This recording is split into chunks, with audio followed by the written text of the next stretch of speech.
picture this. You're sitting in a sterile testing center.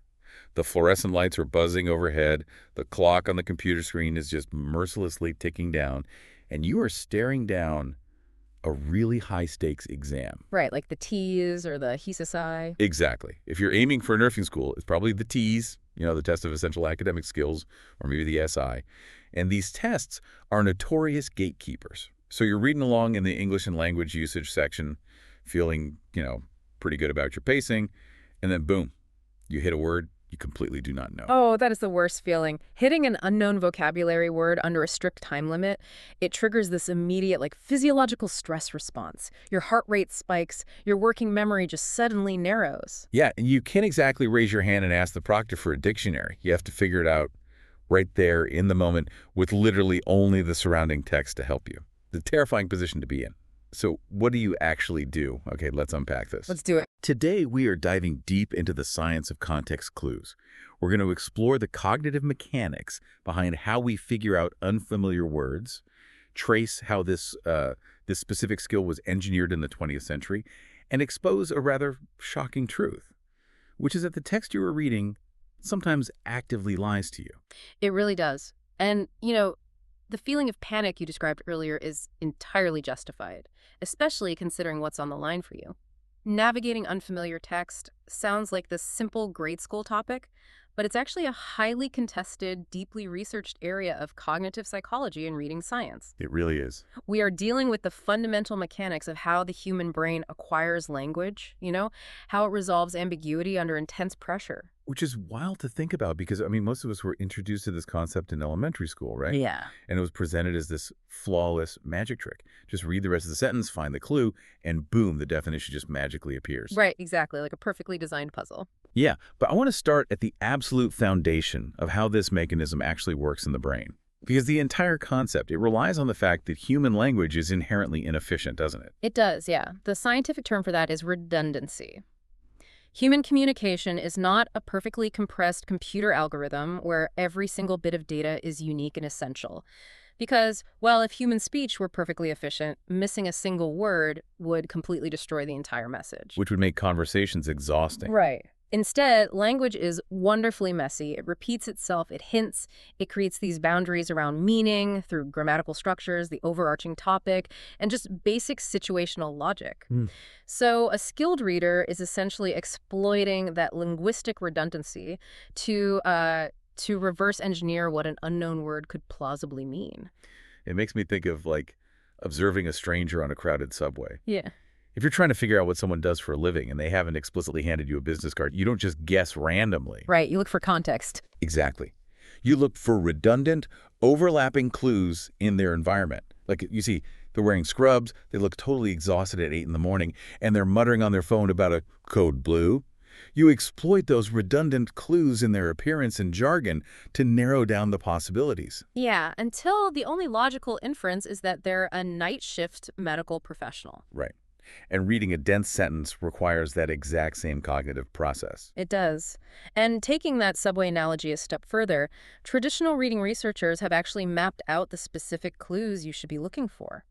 They've categorized the textual environment into 4 classic patterns. Oh, the 4 classic clues. Yeah, these are the specific structural constraints your brain should actively hunt for when you hit that wall on an exam. I really want to dig into those 4 categories because they are incredibly relevant if you're prepping for something as rigorous as the TEAS or HESI. So the first one is the definition or synonym clue. And this feels like the easiest one because the text basically takes pity on you.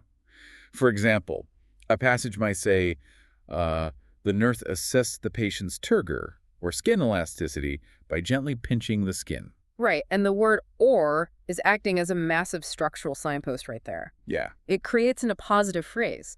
So even if the word turgor looks completely alien to you, the grammatical structure of the sentence maps the unknown word directly onto a known phrase, skin elasticity, in the exact same breath. It functions like an embedded dictionary entry. It's so helpful. But then the second type requires a bit more mental gymnastics. It's the contrast or antonym clue. This is where the sentence sets up a direct logical opposite. We have this example from the sources. Unlike her loquacious roommate, Maria barely said a word all evening. Yeah, syntactic pivots are the key mechanism here. Syntactic pivots. Yeah, words like unlike, however, Although, or conversely, they signal to the brain that a 180-degree turn in logic is happening. Oh, I see. You don't need to know what loquacious means in isolation. You just need to know that Maria is quiet and the roommate is the opposite of Maria. The brain just solves for the unknown variable by inverting the known variable. So loquacious must mean talkative. That makes total sense. Then we have the third category, which is the example clue. This relies on lists to narrow down a broad category. You might see a sentence like, common antipyretics, such as acetaminophen and ibuprofen, are used to reduce fever. Right, and this targets the brain's ability to form categories. You might have literally no idea what an antipyretic is from a biological standpoint. I definitely didn't. Right. However, the phrase such as links the unknown umbrella term to highly familiar concrete items.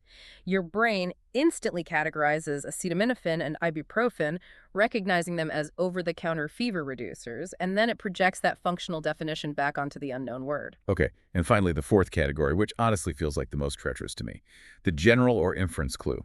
Oh yeah, this one is tough. There's no tidy phrase, no pivot word, no neat list doing the heavy lifting for you. You just have to reason from the overall situational logic.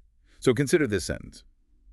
After 3 days without food, the hikers were emaciated, their clothes hanging loosely off their frames. See, this requires synthesizing multiple distinct data points into a cohesive mental model. The reader has to combine 3 days without food with the visual of clothes hanging loosely. Right. The resulting mental image points to severe, dangerous weight loss. But nothing in the sentence directly defines emaciated for you. The meaning emerges entirely from the surrounding context. Looking at these four categories, they seem so incredibly systematic. It begs the question of where this framework actually came from. Because, humans have always inferred meaning, right? A toddler figures out what a spoon is by watching it appear next to a bowl of cereal, not by reading a dictionary. But teaching this as a formalized, categorized strategy on worksheets that has a very specific history. It does. The formalized instruction of context clues is a direct product of the American reading pedagogy movement in the early to mid-20th century. Really? Yeah. A towering figure in this era was William S. Gray, a researcher at the University of Chicago. He is perhaps best known for co-authoring the famous Dick and Jane readers, which fundamentally shaped how millions of Americans learned to read. Oh, wow, Dick and Jane. So we're talking about the era of trying to get kids to read smoothly without constantly breaking their concentration to sound things out phonetically. Yes. Gray and his contemporaries were deeply concerned with reading fluency.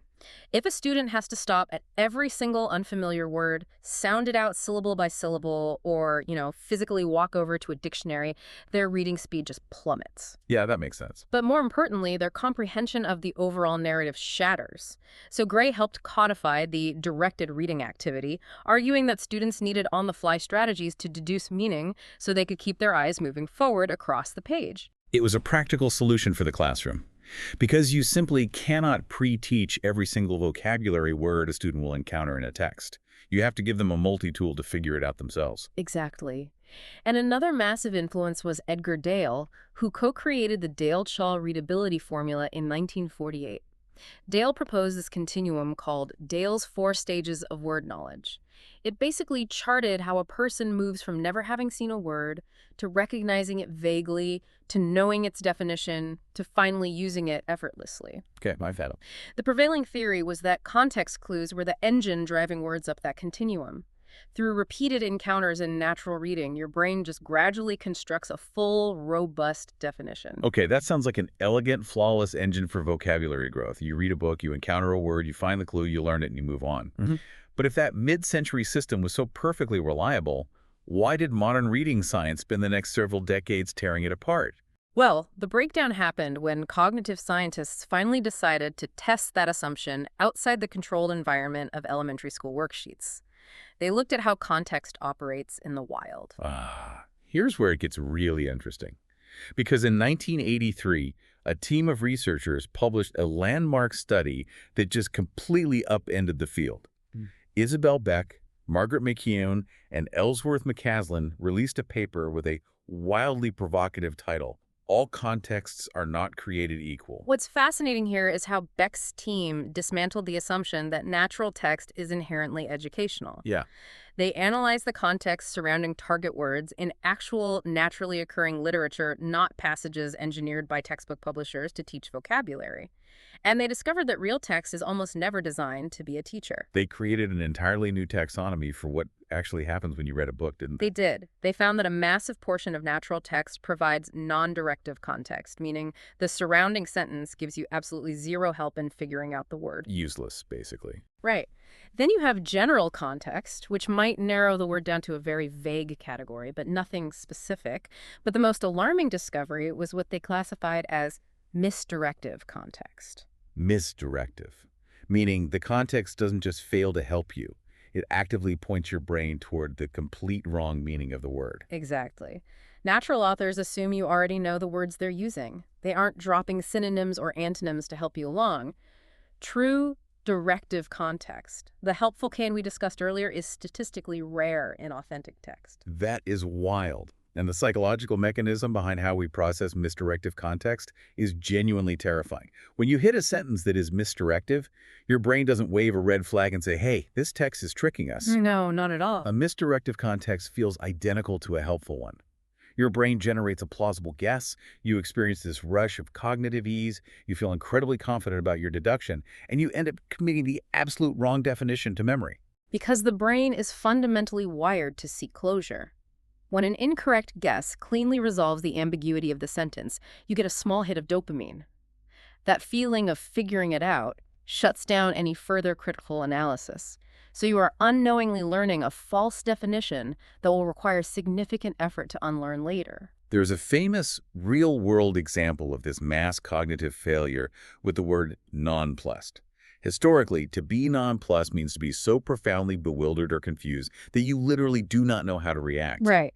But readers encounter it in natural text. They see that non-prefix, which implies a negative, the surrounding context is misdirective, and they confidently guess it means calm, unbothered, or unfazed. Which is the exact inverse of its actual definition. Yeah, and readers feel so certain this wrong guess that the mistake has spread through the population like a virus.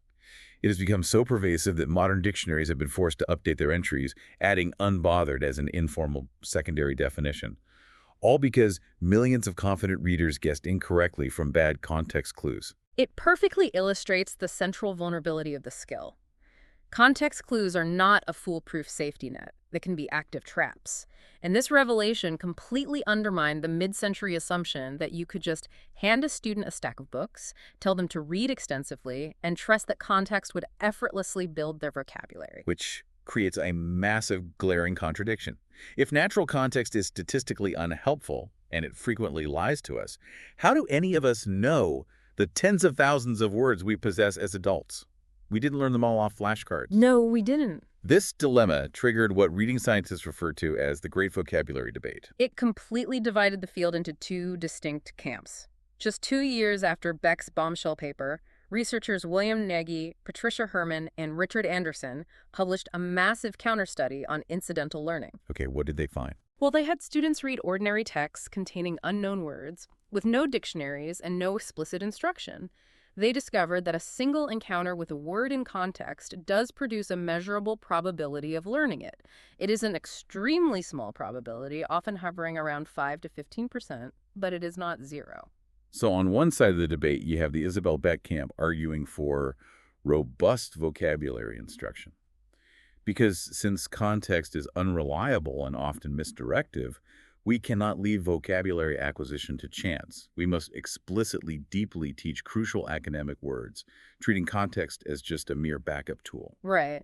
And on the other side, the incidental learning advocates look at the sheer mathematics of human language. A literate adult comprehends tens of thousands of word families. There is simply not enough hours in a K-12 education system to explicitly teach that volume of vocabulary. That's true, yeah. Therefore, humans must be acquiring the vast majority of their vocabulary incidentally, through sheer voluminous reading over years and decades. You pick up a tiny fraction of a word's meaning during one encounter, another fraction during the next, until the full concept solidifies. Okay, I have to step in and push back here on behalf of the listener. Because the academic debate over how we slowly accumulate words over a lifetime is fascinating. But let's ground this in reality. Fair enough. If you are listening to this deep dive because you are scheduled to sit for the TEAS or HESI exam in 2 months, you do not have decades to casually peruse medical journals in the hope of incidentally absorbing the vocabulary. What is the actual tactical backup plan when you are sitting in that testing center? That is the most critical question you can ask. Relying on incident learning is a luxury of time that a nursing candidate does not have. You need a cluster of neighboring cognitive strategies to aggressively cross-check the context clues in real time. You cannot take the context word for it. Let's break down those neighboring tools then, because they are the ultimate safety net. The first, and arguably the most powerful for medical jargon, is morphemic analysis. Absolutely. Morphemic analysis involves actively dismantling a word into its structural components, prefixes, root words, and suffixes. Like breaking it apart. Yes. If you encounter the word bradycardia and the surrounding context is vague or unhelpful, you bypass the context entirely. You recognize the prefix brady means slow, and the root cardia relates to the heart. You've unlocked the meaning an abnormally slow heart rate. Or a word like hypovolemia. You break off hypo, meaning under or low. You see vol, relating to volume, and agemia, meaning a condition of the blood, low blood volume. Perfect example. You are cross-checking the sentence's logic against the literal anatomy of the word. Then the second tool is schema theory. Schema theory explores how we store background knowledge in intricate mental frameworks or schemas. When you read, you aren't just absorbing text, you are actively retrieving your existing schemas and mapping them onto the new information. If you read the sentence, "The umpire called a strike," your brain instantly activates your baseball schema to understand the word. If you lacked that specific background knowledge, strike could just as easily mean a later dispute or a physical attack. Wow, but yeah. So a context clue is completely useless if you do not have the background knowledge to recognize what the clue is pointing toward. That is such a crucial point. And the third tool for training this specific cognitive muscle is the close procedure, spelled CLOZE. Yes, developed by Wilson Taylor in the 1950s. The close procedure is an exercise where words are systematically deleted from a passage, perhaps every seventh word, and you must fill in the blanks. Like Mad Libs, kinda. Sort of. While it's often used to measure text readability, it is incredibly powerful as a direct training exercise. Forcing your brain to predict the missing words acts like resistance training for your reading comprehension. It forces you to rely entirely on grammatical and logical constraints, heightening your sensitivity to how language creates boundaries around meaning. I love that idea of resistance training for reading. If we connect this to the bigger picture, this is not merely an abstract academic debate about reading comprehension. For certain professions, particularly in the medical field, navigating these textual clues accurately is literally a matter of patient safety. We really need to apply this theory to the immediate reality of someone taking a nursing entrance exam, or, honestly, anyone navigating complex adult life. There are a few very dangerous misconceptions about reading that we need to debunk right now. Let's start with myth number 1. If I just read enough books, context clues will naturally teach me all the advanced vocabulary I need. The science shows that is false. Single exposures to technical words rarely produce durable, accurate learning. For high stakes, specialized vocabulary, the kind you find in pharmacology or anatomy, you cannot wait for incidental absorption. It requires deliberate, robust, explicit study. Myth number 2. Context is always your friend and will always help you. Categorically false. As the Beck study demonstrated, natural text is frequently misdirective. Guessing blindly from the surrounding words without cross-checking your logic can easily result in a confidently wrong answer. And myth number 3. Learning about context clues is just a remedial reading strategy for elementary school kids. Completely false. High-level professionals use this cognitive skill constantly. Whether you are deciphering a convoluted legal contract containing words like indemnify or reading a complex prescription insert with the word contraindicated, you are performing the exact same structural analysis as a child figuring out a new word in a storybook. Which brings us to the clinical reality of these exams.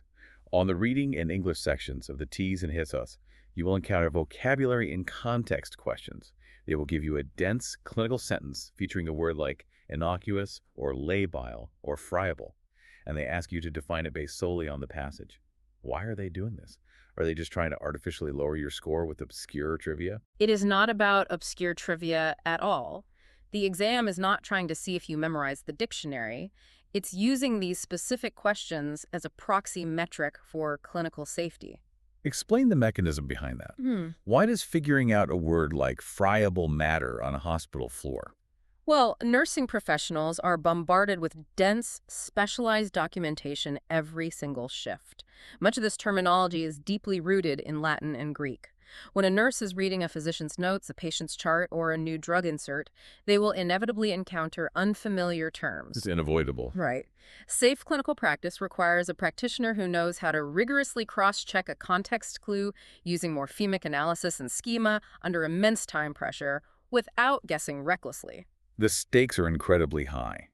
If a patient's chart notes that their blood pressure is labile, and a nurse incorrectly guesses from a misdirect or context that it means stable instead of its true meaning fluctuating or unstable, they might ignore a patient who is actively crashing. Or take the word friable. If a surgical note describes tissue as friable, meaning it tears or bleeds easily, and a nurse assumes it means tough or related to temperature, they might handle the patient too roughly and cause a severe hemorrhage. This raises an important question. How do we shift our mindset from being passive consumers of text who blindly trust whatever the sentence implies to becoming highly skeptical, active investigators of the text? You have to approach a dense passage as a complex puzzle with potentially flawed clues. You cannot just take the author's word for it. Okay, we have covered a massive amount of ground today, navigating from early 20th century reading wars to the cognitive psychology of misdirective text, straight through to the realities of a nursing exam. So what does this all mean? Let's summarize it. Let's distill this journey into actionable takeaways you can carry right into that testing center. First, you must actively hunt for the 4 classic clue types: definitions, contrasts, examples, and inferences. Do not just look for one pattern. Scan the structural constraints of the sentence flexibly. Second, you must read the context with intense skepticism. Natural text is not inherently designed to educate you. It can be non-directive, and more dangerously, it can be misdirective. The sentence might be pointing you toward a logically plausible but completely incorrect conclusion. Third, never rely on a context clue in isolation. You have to layer your cognitive tools. Combine your structural analysis of the sentence with morphemic analysis, physically breaking down those prefixes and roots, and apply your existing schema to verify if the definition actually makes sense in the real world. You must cross-check your deductions. Finally, recognize that real vocabulary acquisition, particularly for high-stakes technical terminology, demands repeated encounters and direct study. You cannot read a complex medical term once in a paragraph and assume it is permanently and accurately locked into your long-term memory. Which brings us to a final, lingering thought for you to chew on after this deep dive. Given everything we have uncovered about how frequently natural context is completely misdirective, and how shockingly easy it is for the brain to confidently memorize a wrong definition because of the dopamine hit of cognitive ease. Oh, this is a scary thought. Right. How many words in your own adult vocabulary right now, words you use confidently in conversation every single day, did you successfully guess from context years ago, only to accidentally memorize the complete wrong meaning without ever realizing it? It is a genuinely unsettling prospect to consider how much of our own vocabulary might be built on faulty inferences. I am going to be quietly questioning every multisyllable word I say for the rest of the week. Same here. Next time you are sitting in that sterile testing room and you hit that terrifying brick wall of an unknown word, remember the science. Do not panic, but do not blindly trust the sentence either. You are the investigator. Thank you so much for joining us on this deep dive into the hidden mechanics of reading. Keep questioning the text around you, and we will catch you next time.